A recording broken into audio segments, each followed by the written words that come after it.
कोकणासह मध्य महाराष्ट्राच्या घाटमाथ्यावर पावसाचा जोर वाढलाय। आज विदर्भात विजांसह पावसाची शक्यता वर्तवण्यात आली आहे। तर हवामान विभागानं ठाणे, रायगडसह 17 जिल्ह्यांना पावसाचा येलो अलर्ट दिलाय। नमस्कार शेतकरी मित्रांनो 16 आणि 17 ऑगस्टला महाराष्ट्रात पावसाचा जोर वाढणार आहे।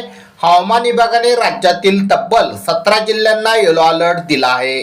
तुमच्या जिल्ह्यात मुसळधार पाऊस पडणार का? चला तर मग जाणून घेऊया। सुरुवात करूया कोकणापासून। कोकणात पावसाचा जोर सर्वात जास्त असेल।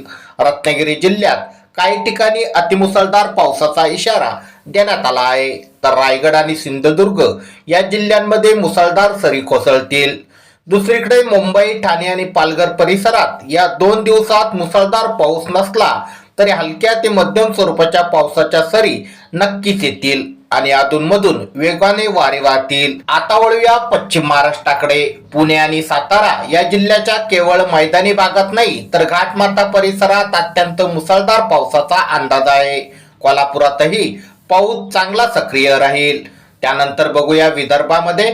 विदर्भातील भंडारा, गोंदिया आणि गडचिरोली या जिल्ह्यांमध्ये विजेच्या कडकडाटासह मुसळधार पावसाची शक्यता आहे। शेतकऱ्यांनी आणि नागरिकांनी विजा चमकत असताना झाडाखाली उभे राहणे टाळावे। तर दुसरीकडे मराठवाड्यात म्हणजे छत्रपती संभाजीनगर, जालना आणि बीड भागात पावसाचा जोर तुलनेने कमी असेल। इथे मुख्यतः ढगाळ वातावरण राहून काही ठिकाणी हलका पाऊस पडेल। शेतकरी मित्रांनो, उत्तर महाराष्ट्राचा विचार केला तर नाशिक, जळगाव, धुळे आणि नंदुरबार या भागात कोणताही मोठा अलर्ट नाही, पण तरीही इथे हलक्या ते मध्यम स्वरूपाच्या पावसाच्या सरी बरसू शकतात। तर शेतकरी मित्रांनो, हा होता 16 आणि 17 ऑगस्टचा संपूर्ण हवामान अंदाज। तुम्ही हा व्हिडिओ महाराष्ट्रातील कोणत्या जिल्ह्यातून पाहतात खाली कमेंट करून नक्कीच सांगा।